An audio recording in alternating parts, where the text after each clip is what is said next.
ये 4 दशा हैं। किसको क्या कहा? पापी तो इसलिए कह दिया कि सम्यक्त्वी जीव पुण्यात्मा होता है, और ये सम्यक्त से छूट गया है, जो पापी हो गया। और क्या, पक्ष तो 2 ही हैं, या पुण्यात्मा या पापात्मा। तो पुण्यात्मा पने से तो गिर गया, छूट गया, तो अब नाम क्या देवे इसको? तो पापात्मा, इसलिए पापी जीव का है। सम्यक्त की आसाधना की। सम्यक दर्शन में क्रम नहीं पड़ता, अर्थात जीव या तो सम्यक दृष्टि होगा या मिथ्या दृष्टि होगा। इस सम्यक दर्शन में क्रम नहीं पड़ता, ये अलग बात है, लेकिन सम्यक दर्शन छूट के मिथ्या दर्शन का उदय आने में टाइम तो बहुत होता है। वो टाइम यही होता है ना तुम्हारे से अधिकतम 6 आवली तक का। वो किस स्थिति में? सीधा अगर कर्म उदय में आएगा दर्शन मोहनी, तब तो चौथे से एकदम पहले में आ जाएगा, कोई बीच में अंतराल का प्रश्न नहीं है। लेकिन अनंतानुबंधी का उदय पूर्वक आएगा तो ये अंतराल पड़ेगा, कम से कम 1 समय, अधिकतम 6 आवली का। दूसरा क्वेश्चन अलग है, वो तीसरे गुण स्थान में जो सम्यक मिथ्यात्व गुण स्थान कहलाता है। अच्छा, हाँ, अच्छा, ये तीसरे गुण स्थान की अपेक्षा प्रश्न है। हाँ, तो वो ये है कि तो फिर तीसरे मिश्र गुण स्थान में एक साथ दोनों कैसे हो सकते हैं? हो सकते हैं एक साथ दोनों, और दोनों का स्वाद एक साथ आता है। श्रीखंड का स्वाद है ना, वो श्रीखंड का जो स्वाद है वो स्वाद ना तो प्योरली तुम्हारे से उसका है दही का, और ना ही प्योरली उसका स्वाद है मीठेपन का, खटमिठा स्वाद है। तो एक साथ खटमिठा स्वाद आ सकता है कि नहीं? लौकिक में तो परिभाषा अपन तो ये है ना, सम्यक दर्शन होगा या मिथ्या दर्शन होगा, कोई बीच की अवस्था नहीं रहेगी। तो फिर ये बीच की अवस्था वाला नहीं, अगर ऐसा होता तो मिश्र गुण स्थान ही नहीं होता। समझ में आएगा नहीं? मिश्र प्रकृति में दोनों प्रकृति युगपत मिली हुई हैं, मिथ्यात्व और सम्यक्त दोनों मिला हुआ दशा है, और दोनों की मिली दशा होने पर प्योरली ना तो सम्यक्त है ना प्योरली मिथ्यात्व है, पर दोनों की मिली हुई अवस्था है। उदाहरण देते हैं, जैसे एक तो प्योर चावल और एक प्योर दाल और एक खिचड़ी, तीनों दशाएं न्यारी न्यारी हैं कि नहीं? समझ में आएगी नहीं? प्योर चावल का अलग स्वाद है, प्योर दाल का अलग स्वाद है, और दाल चावल का मिला हुआ स्वाद, खिचड़ी का स्वाद न तो चावल रूप है न दाल रूप है, दाल और चावल के दोनों के समूह रूप है, तीसरा ही स्वाद है। तो मिश्र प्रकृति का स्वाद तीसरा ही है, बस इतना। ना मिथ्यात्व रूप है ना सम्यक्त रूप है, बल्कि मिला हुआ स्वाद आता है।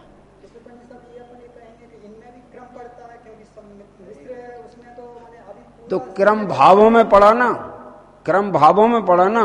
चौथे गुणस्थान में सम्यक्त भाव था, वहां से गिरा तीसरे में आया तो मिश्र भाव आ गया, मिश्र भाव से गिरा आगे नीचे तो मिथ्यात्व में चला गया। कहाँ क्रम पड़ा? और क्रम पड़ा तो भावों में तो क्रम पड़ेगा ही, जो भाव हो रहे हैं उनमें तो क्रम पड़ेगा ही। बीच में ऐसा तो नहीं कि भाव ना हुआ हो और कोई अंतराल आ गया हो जहां कोई भाव ना हो, ऐसा तो होता नहीं कभी। कोई ना कोई भाव तो रहता ही है, ऐसा है। अपन कहते हैं ना उत्पाद व्यय, हाँ, उत्पाद व्यय का व्यय होगा और उत्पाद हो जाएगा। हाँ, उसमें क्रम नहीं पड़ेगा। हाँ, तो उत्पाद व्यय में 3 प्रकार ध्यान रखना। शुद्ध भाव का उत्पाद तो अशुद्ध भाव का व्यय, ठीक है। शुद्ध भाव से छूटा और अशुद्ध में नहीं गया तो मिश्र भाव का उत्पाद। क्या कहा? मिश्र भाव का उत्पाद, शुद्ध भाव का व्यय, और अभी अशुद्ध भाव की उत्पत्ति नहीं हुई, अब मिश्र भाव का व्यय, तो फिर अशुद्ध भाव या मिथ्यात्व भाव का उदय। क्रम तो ठीक चल रहा है, उत्पाद व्यय तो बराबर चल रहा है। आप 2 ही की कल्पना कर रहे हो असल में, मिथ्यात्व भाव की या सम्यक्त भाव की। एक मिश्र भाव क्यों नहीं मान रहे हो? वो मानो तो समस्या हल हो जाएगी। श्रद्धा गुण में ऐसा मिश्र कौन कहता नहीं होता है? क्योंकि अभी तक ये मैंने या तो सम्यक दर्शन होगा श्रद्धा गुण का या मिथ्या दर्शन होगा, उसकी बीच की अवस्था, बीच की अवस्था का मतलब वो श्रद्धा गुण में दोनों ही प्रकार का चल रहा है ना। ये सम्यक से छूटा है और मिश्र प्रकृति के उदय में है, तो सम्यक और मिथ्यात्व आगम में गोमरसार आदि में गुड़ और दही का दृष्टांत दिया है। दही और गुड़ मिला के खाओ तो काय का स्वाद आएगा? न दही का न गुड़ का, तो भी उस स्वाद में गुड़ है कि नहीं, और उस स्वाद में दही है कि नहीं? तो दही और गुड़ का मिला स्वाद तीसरा स्वाद कहलाएगा।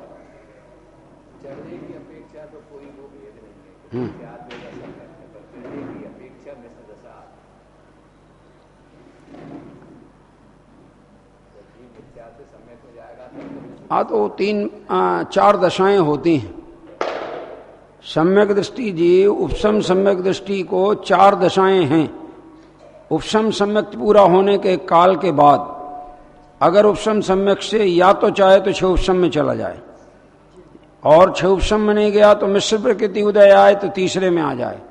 अनंतानुबंधी चौकड़ी में से किसी का भी उदय आ जाए, एक का सासादन में आ जाएगा, और मिथ्यात्व का उदय आए तो पहले गुण स्थान में आ जाएगा। ये 4 रास्ते हैं गिरने की अपेक्षा। चढ़ने का तो एक ही है, सीधा चौथे से पहले से चौथे में जाएगा। पर गिरने के बीच में 2 और हैं मार्ग, 2 और हैं कहना चाहिए मुकाम उसके। ऐसा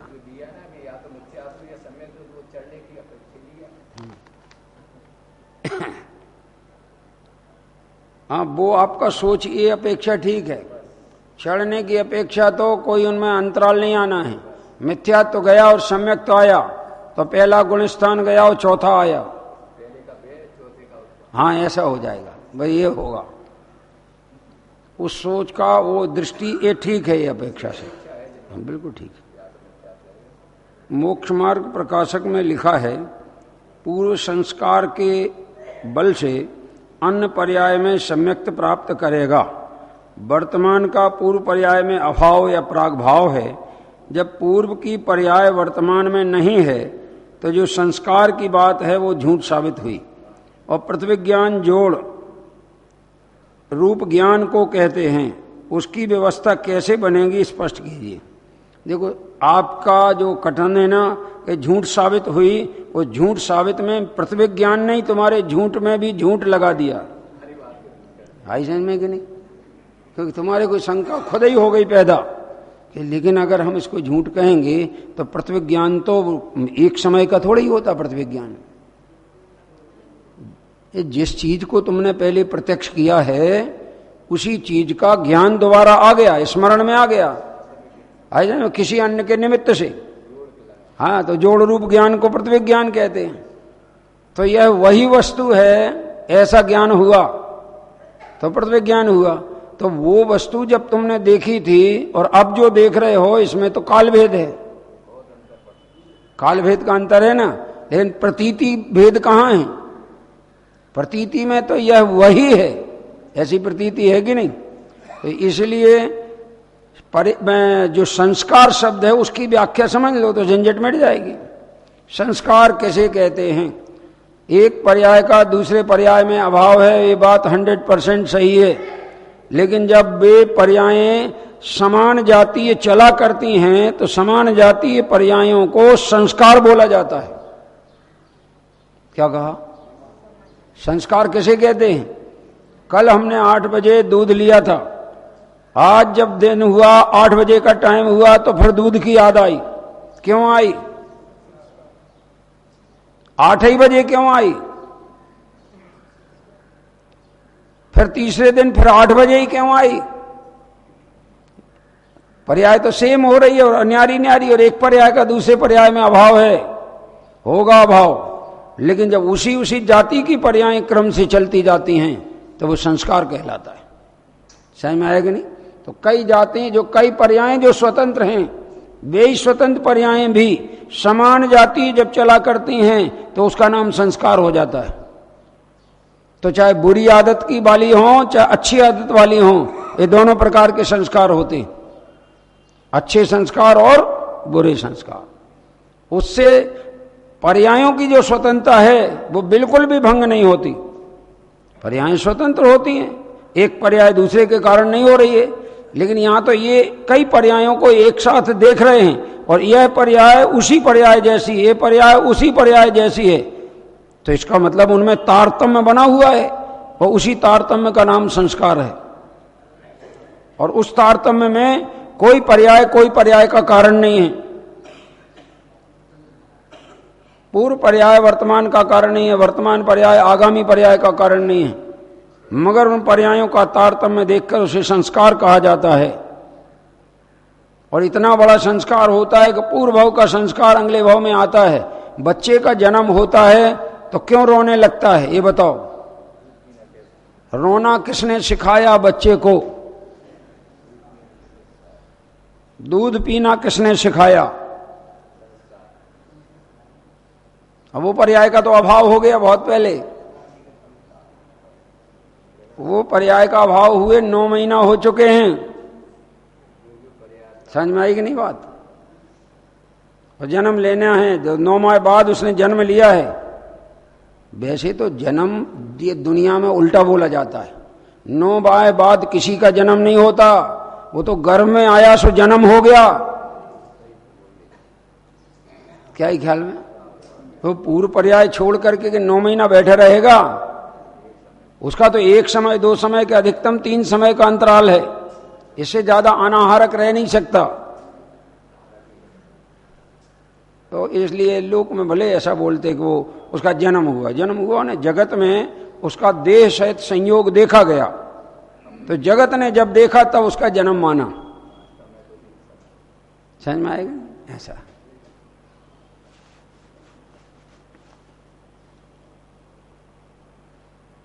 तो इसमें पर्याय जो प्रागभाव प्रध्वंसा भाव आदि जो पर्यायों की स्वतंत्रता है उसका संस्कार से कभी खंडित नहीं होता।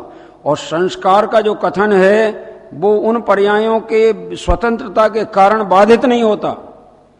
और उसका सबसे बड़ा प्रमाण ये प्रतिवेग ज्ञान है, जोड़ रूप ज्ञान है।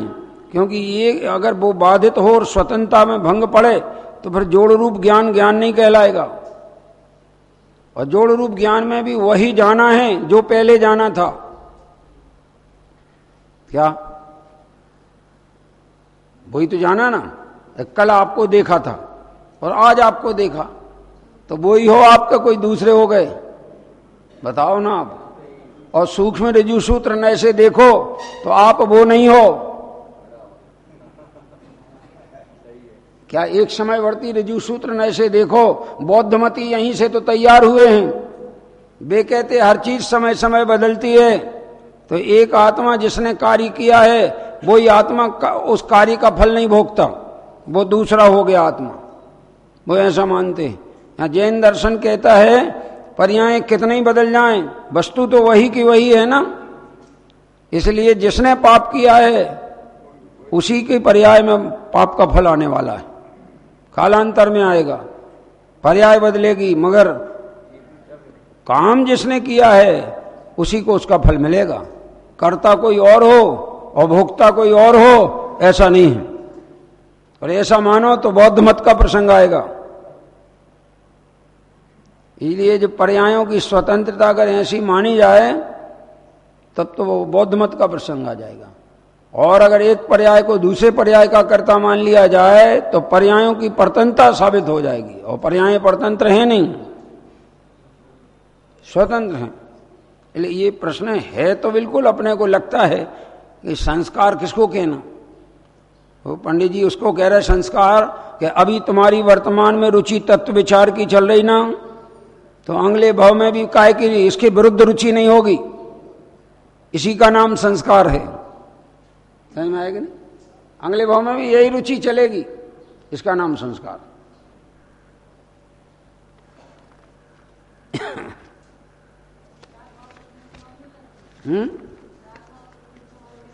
प्राग भाव प्रध्वंसा भाव लगाने का प्रयोजन मालूम है क्या है? प्राग भाव लगाने का प्रयोजन तो ये है कि अगर प्राग भाव नहीं मानोगे तो कार्य अनादि ठहरेगा, परध्वंसा भाव नहीं मानोगे तो कार्य अनंत ठहरेगा। तो जहां कार्य अनादि का है या अनंत है अथवा सादी और शांत है, ये पता लगाना हो तो प्राग भाव प्रध्वंसा भाव लगा के देख लो, पता लग जाएगा। समझ में आया कि नहीं? अब संस्कार किसको कहते हैं कि कई पर्यायों का एक साथ एक समान रूप परिवर्तन देखा तो उसको संस्कार कहा जाता है। भाई इतना, इसलिए कोई बाधा नहीं आती। बोलिए भाई साहब।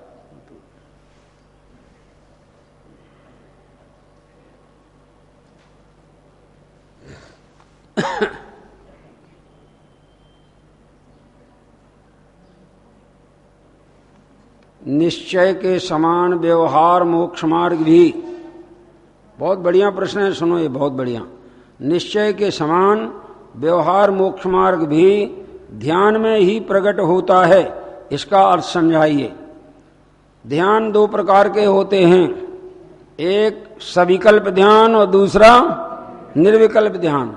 सविकल्प ध्यान को व्यवहार मोक्ष मार्ग कहते हैं और निर्विकल्प ध्यान को निश्चय मोक्ष मार्ग कहते हैं, और दोनों में ध्यान चलता है, इसलिए ध्यान में ही दो ही प्रकट होते। ये है 9 तत्वों का चिंतन चल रहा है, 9 पदार्थों का चिंतन, वो क्या होगा? ध्यान ही तो है। वो भी चिंतन जो चल रहा है वो ध्यान है। ध्यान के भेदों में जो 4 भेद किए हैं, आर्त ध्यान, रौद्र ध्यान, धर्म ध्यान, शुक्ल ध्यान, उस धर्म ध्यान के 4 भेद हैं, आज्ञा, अपाय, विपाक, विचयाय, धर्मम। तो उसमें एक धर्म है अपाय विचय नाम का धर्म है। अपाय विचय नाम के धर्म ध्यान में क्या है? ये चिंतन चलता है कि ये मेरे जो संसार अवस्था है इसका क्या कारण है और इसको दूर करने का क्या उपाय है। बोलो, इसको कहते अपाय नाम का। अपाय माने संसार अवस्था है, दुख को अभाव करने का उपाय सोचना, वो अपाय नाम का धर्म ध्यान। और विपाक विचय नाम के धर्म ध्यान में यह है कि कर्म का उदय में कैसी कैसी दशा जीव की होती है, संयोग होते हैं, उसका विचार करना और उसके ज्ञाता रहना, वो विपाक विचय नाम का धर्म ध्यान। और आज्ञा में जिनेन्द्र भगवान ने वस्तु स्वरूप कैसा कहा है, वो आज्ञा का विचार करना, वो आज्ञा विचय नाम का धर्म ध्यान। और ये आज्ञा, अपाय, विपाक, विचयाय, धर्मम, ऐसे उसके 4 भेद हैं। और उसमें भी फिर एक भेद आगे और आएगा, उसके भी 4 भेद होते हैं चिंतन में। पिंडस्थ, पदस्थ, रूपस्थ, रूपातीत। तो पिंडस्थ ध्यान में 5 धारणाएं होती हैं, पृथ्वी धारणा, अग्नि धारणा, वायु धारणा, जल धारणा, तत्व रूपवती धारणा। ये सब ध्यान के भेद ज्ञानार्णव में भी हैं, रत्नकंठ साबकाचार्य की बड़ी टीका में भी उपलब्ध हैं, अन्यत्र भी 1-2 ग्रंथों में उपलब्ध है।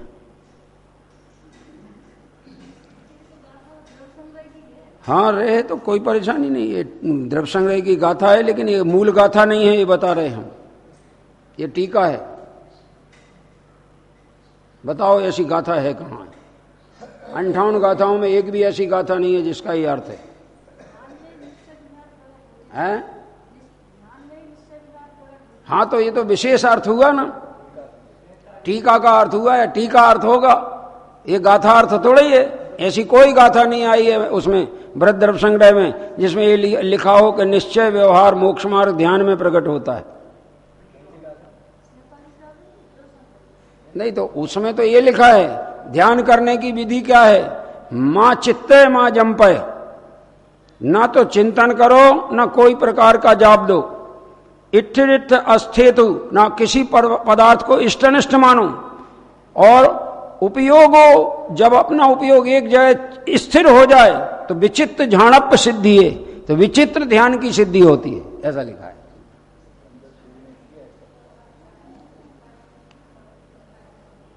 देखना, या फिर ये गाथा 40 निकालो, है क्या द्रव्य संग्रह, निकालो। तो टीका ही में है, मैं वही तो बोल रहा हूं कि टीका में होगा, गाथा में नहीं आया है। 58 तो कुल गाथाएं हैं उसमें। द्रव्य दृष्टि प्रकाश में पूज्य निहाल भाई जी सोगानी ने कहा कि पर्याय में बैठकर द्रव्य को देखता है तो द्रव्य जुदा जुदा पड़ा रहता है। पर्याय में बैठकर द्रव्य को नहीं देखना है, किंतु द्रव्य में बैठकर द्रव्य को देखना है। इसका भाव समझाइए। अच्छा है, बहुत बढ़िया। सुनो, ये शब्दों का चक्कर है, वो कुछ नहीं। क्या चक्कर है इसमें मैं बता दूं आपको। वैसे जितना भी जो बैठना जो है, द्रव्य में भी बैठेगी तो कौन बैठेगी? ऐसा में तो वो पर्याय जो द्रव्य में बैठी है उसे ये प्रतीति नहीं है कि मैं पर्याय हूं, उसे ही प्रतीति में मैं द्रव्य हूं, इसलिए द्रव्य द्रव्य में बैठा। समझ में आया कि नहीं? रियल बात अलग है, वस्तु स्थिति अलग है कि पर्याय ही द्रव्य में, द्रव्य की सन्मुख हुई है, मगर सन्मुख होने से पर्याय द्रव्य नहीं हो गई है। पर्याय पर्याय रही है, द्रव्य द्रव्य रहा है। ऐसा नहीं, इसलिए इन्होंने ये लिखा है पहले, पर्याय में बैठकर द्रव्य को देखता है। इसका अर्थ पर्याय का विकल्प रखता हुआ द्रव्य को देखे तो द्रव्य को नहीं देख सकता है। पर्याय को भूलकर द्रव्य में तन्मय होकर द्रव्य ही रूप अनुभूति करके देखे तो वो द्रव्य में बैठकर द्रव्य को देखना कहलाता है। ऐसा है, ऐसा है। सम्यक दर्शन के विषय में सम्यक दर्शन की याद आए तो मिथ्या दर्शन है। क्या कह रहे हैं?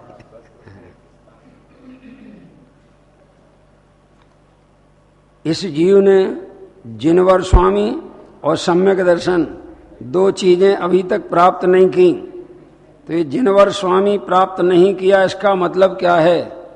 परमात्मा प्रकाश की गाथा में आया है तो दो चीजें आज तक उपलब्ध नहीं हुई परमात्मा प्रकाश में, ये जिनवर स्वामी और दूसरा सम्यक दर्शन। तो जिनवर स्वामी का तो अर्थ यही है कि सच्चे वीतरागी को भाव रूप से उसने भाव भाषण पूर्वक ग्रहण नहीं किया, और अगर भाव भाषण पूर्वक ग्रहण करे तो जिनवर स्वामी को भी प्राप्ति हो गई और सम्यक दर्शन की भी प्राप्ति हो गई। इनमें काल भेद नहीं है। प्राप्ति नहीं होती है तो दोनों की नहीं होती है, और प्राप्ति होती है तो दोनों की होती है, ऐसा नियम है। हाँ, ऐसा एक साथ। समझ में आएगा नहीं? तो ये जिनवर स्वामी का मतलब इसने जिनेन्द्र को तो पाया, अरहंत के स्वरूप को जाना, लेकिन भाव भाषण नहीं किया। भाव भाषण नहीं किया तो सम्यक दर्शन भी नहीं हुआ, जिनेन्द्र को भी नहीं जाना, ये अर्थ है।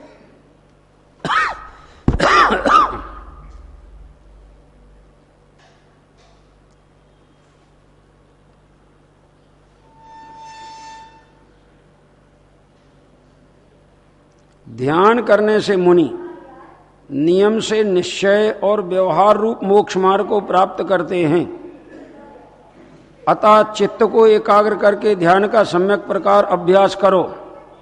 देखो क्या कह रहे हैं, गाथा में और बात कही है। गाथा में ये कहा है कि जो मुनि ध्यान में लगते हैं उन मुनि के ध्यान में लगने के काल में निश्चय भी प्रकट होता है और व्यवहार भी प्रकट होता है।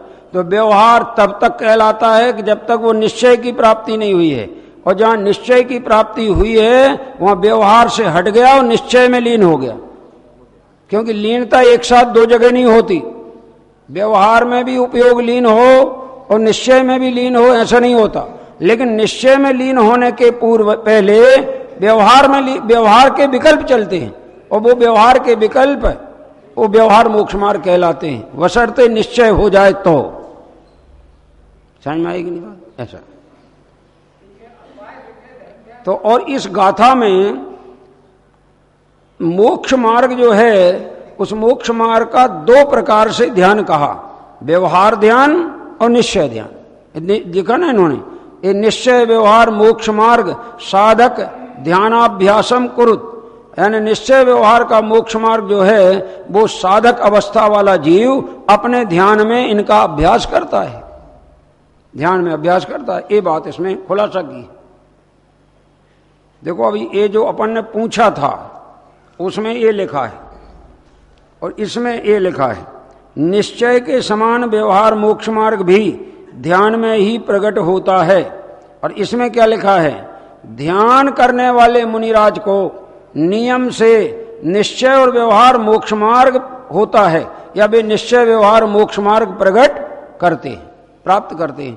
तो कैसे करते हैं? जब तक सविकल्प चिंतन चलता रहता है तब तक व्यवहार मोक्ष मार्ग कहलाता है, और सविकल्प से निर्विकल्प दशा होती है तो निश्चय मोक्ष मार्ग कहलाता है। ऐसा है।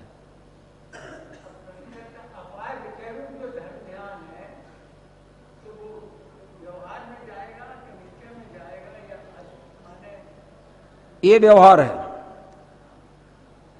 व्यवहार क्योंकि जितना चिंतन उपयोग बहिर्मुखी जितने में है, जिस चिंतन में विकल्प है वो सब व्यवहार है। हाँ, नहीं हुआ है, लेकिन निश्चय होगा इस कारण वो व्यवहार है। जितनों को हुआ है ऐसा हुआ है, इस व्यवहार पूर्वक निश्चय हुआ है, इसलिए उसको व्यवहार कहते हैं। राजमार्ग से व्यवहार कहा है। हाँ, अब राजमार्ग बना है लेकिन कोई उन मार्ग पे चले तो भी राजमार्ग का अभाव नहीं जानना, ऐसा है ये है?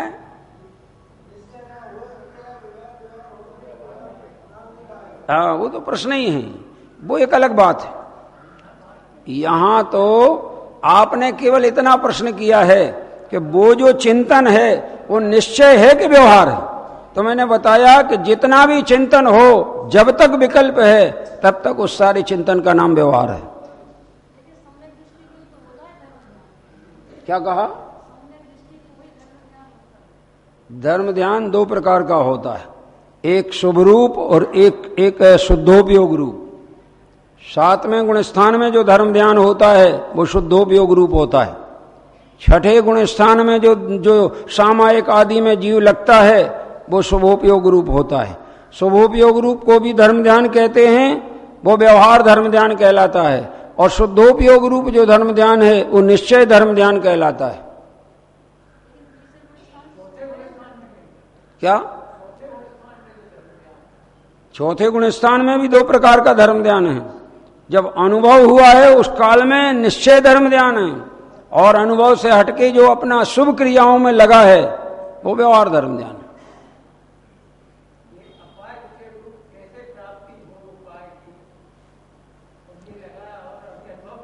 हाँ, तो अनुभव नहीं हुआ है माने सम्यक दर्शन नहीं हुआ है, तो उसके पहले यही तो विचार करना है। तत्व 7 हैं, 7 तत्वों का स्वरूप ऐसा है। जीव ज्ञायक है, जीव पर का कर्ता नहीं है। पर का कर्ता मानने से मिथ्यात्व होता है। अगर मिथ्यात्व का अभाव करना है तो कर्ता बुद्धि छोड़ना होगी। कर्ता बुद्धि छोड़ना है तो राग आदि भावों से, आश्रय और संयोगों से आत्मा को भिन्न मानना पड़ेगा, और भिन्न मानकर उसमें लगना होगा और उससे हटना होगा। ऐसी विधि से मिथ्यात्व का अभाव होगा, और मिथ्यात्व के अभाव होने से संसार का अभाव होगा। यही चिंतन जो है ये अपाय विजय।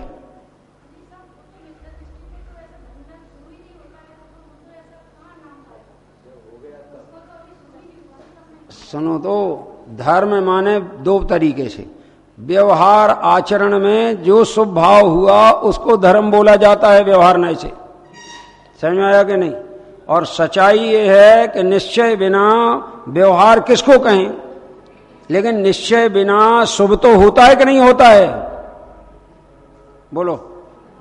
अरे निगोदिया जीव ने मनुष्य पर्याय पाई, निगोद से निकल कर 2 इंद्री पर्याय पाके मनुष्य पर्याय पाई। किस भाव से पाई? 2 इंद्री में आया तो शुभ भाव से, पंचेंद्री में आया तो शुभ भाव से। तो शुभ भाव होता तो है, तो वो शुभ भाव को क्या कहें? पाप ध्यान कहें क्या? अशुभ भी नहीं कह सकते, इसलिए व्यवहार में उसको शुभ बोलते। लेकिन सच्चा शुभ तो सम्यक दृष्टि के होता है। जैसे जिनेंद्र की भक्ति है तो सम्यक दृष्टि भी करता है, और मिथ्या दृष्टि, बोलो मिथ्या दृष्टि करता है कि नहीं जिनेंद्र की भक्ति? लेकिन सच्चे अर्थों में जिनेंद्र की भक्ति तो सम्यक दृष्टि की ही होती है। अब सम्यक दृष्टि मिथ्या दृष्टि भक्ति करता है तो भक्ति को मुक्ति का कारण मान के अति अनुरागी होके भक्ति में लगता है, घंटों नाचता रहेगा तो। और सम्यक दृष्टि भक्ति करता है तो अशुभ राग से बचने के लिए शुभ राग का आलम्बन लेता है, लेकिन भक्ति को मुक्ति का कारण नहीं मानता है। इसलिए उसके कदाचित व्यवहार परिवर्तन में मंदता भी होवे तो भी उसका वह व्यवहार सांचा है, ये कह रहे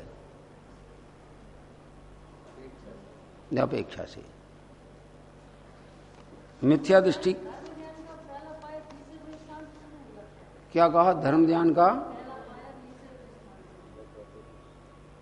मतलब नहीं, धर्म ध्यान का पहला पाया से मतलब कौन सा? हाँ, तो ये तो पहले गुण स्थान वाले को हो जाता है। नहीं, वो तो आप देखिए, ऐसा है कि आज्ञा का चिंतन कर रहा है कोई जीव कि जिनेंद्र भगवान की क्या आज्ञा है।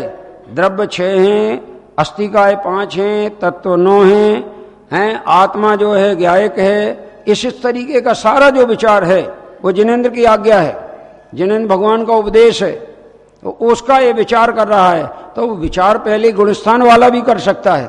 अब वो विचार आगे भी बढ़ेगा तो आगे भी वो गुणस्थान में पाया जाएगा, और वो विचार की प्रतीति जहां आ गई, अनुभव आ गया, तो चौथा गुणस्थान हो जाएगा।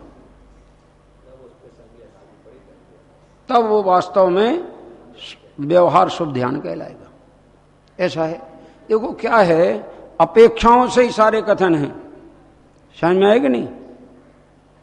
टोडरमल जी ने 8वें अध्याय में अपेक्षा ज्ञान के अभाव में जिनागम के कथनों में जो विरोध प्रतिभाषित होता है उसका निराकरण किया। तो उन्होंने ऐसे अनेक दृष्टांत दिए जिनमें ये लिखा कि जैसे वेद है, वेद तो 9वें गुणस्थान तक पाया जाता है, समझ में आया कि नहीं? लेकिन वैसे 5वें गुणस्थान में मान लीजिए उसने, या 6ठे गुणस्थान में उसने सब प्रकार का त्याग कर दिया है, समझ में आया ना? तो उस जाति का वेद वाला परिणाम होता ही नहीं होता। स्थूल कथन है, सूक्ष्म कथन में 9वें गुणस्थान तक पाया जाता है, बुद्धि अबुद्धिपूर्वक का, ऐसा ना। इसी ढंग के कथन है जिनागम में। उनमें जो कथन जिस तरीके से सही बैठे और आगम से विरोध ना आए, उस अपेक्षा लगा के उसका समाधान कर लेना चाहिए। ऐसा ना तो आगम का खंडन होना चाहिए और ना ये कि कथन गलत लिखा है, ऐसी बात नहीं। किस अपेक्षा लिखा है ये जानना चाहिए। मैं एक बात ये आगे आपका जब ये धर्म का प्रकरण आएगा ना, त्याग धर्म का प्रकरण, उसमें ये बात बताने वाला हूं, आपको बताऊंगा। उसमें आया है, चर्चा है त्याग की और पूरा कथन है दान का। और वो बिल्कुल विपरीत नहीं है, लेकिन वर्तमान में ऐसा चिंतन प्रारंभ हो गया है कि दान अलग है और त्याग अलग है, इसलिए ये दोनों को मिलाना गड़बड़ है। बिल्कुल गड़बड़ नहीं है। और गड़बड़ होता तो लिखने वाले ने जो लिखा है ना, ध्यानत राय जी ने 10 लक्षण पूजन, उसमें उनकी गलती कहलाती। लेकिन उन्होंने किस अपेक्षा लिखा है वो अपेक्षा समझो तो तुमको लगेगा कि वो ठीक लिखा है। कहीं तो दान को 2 प्रकार लिख दिया, निश्चय दान और व्यवहार दान, और ज्ञाता दोनों दान समारे, ये भी लिख दिया। और कहीं ये लिख दिया कि तुम्हारे से त्याग करना है, और त्याग में 4 प्रकार के नाम ले दिए, औषधि, शास्त्र, अभय, आहारा। तो उसमें तुमने क्या लगाया कि ज्ञान दान तो होता है, ज्ञान त्याग कैसे होगा? तो वहां ऐसा छल वाला अर्थ मत लगाओ, वहां ये अर्थ लगाना है, जब ज्ञान में भी त्याग लगाना हो तो जो ज्ञान के साधन हो उनको फ्री में दो दूसरों को, तो वो त्याग कहलाएगा। क्योंकि त्याग कहते हैं अंदर के राग के छोड़ने को, और दान कहते हैं पर का हित होने को। तो तुमने जिनवाणी एक शास्त्र खरीदा और किसी गरीब को भेंट में दे दिया, तो ये त्याग भी हो गया और ये दान भी हो गया। उसका हित हुआ सो दान हो गया, तुम्हारा उस संबंधी राग छूटा सो त्याग हो गया। ऐसा है। विशेष हम लेंगे उसकी जब चर्चा करेंगे। हो गया।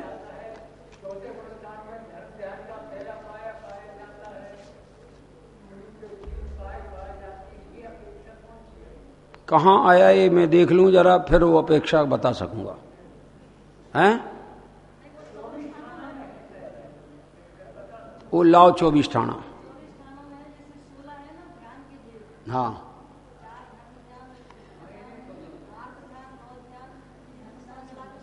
हाँ हाँ, तो वो देखें जरा क्यों लिखा, कैसा लिखा और उन्होंने कैसा चिंतन किया और आगम में उस प्रकार का उपलब्ध है कि नहीं, वो सब देखना होगा। वो ऐसा अपन नहीं बता पाएंगे अभी कि क्या लिखा है, क्यों लिखा है।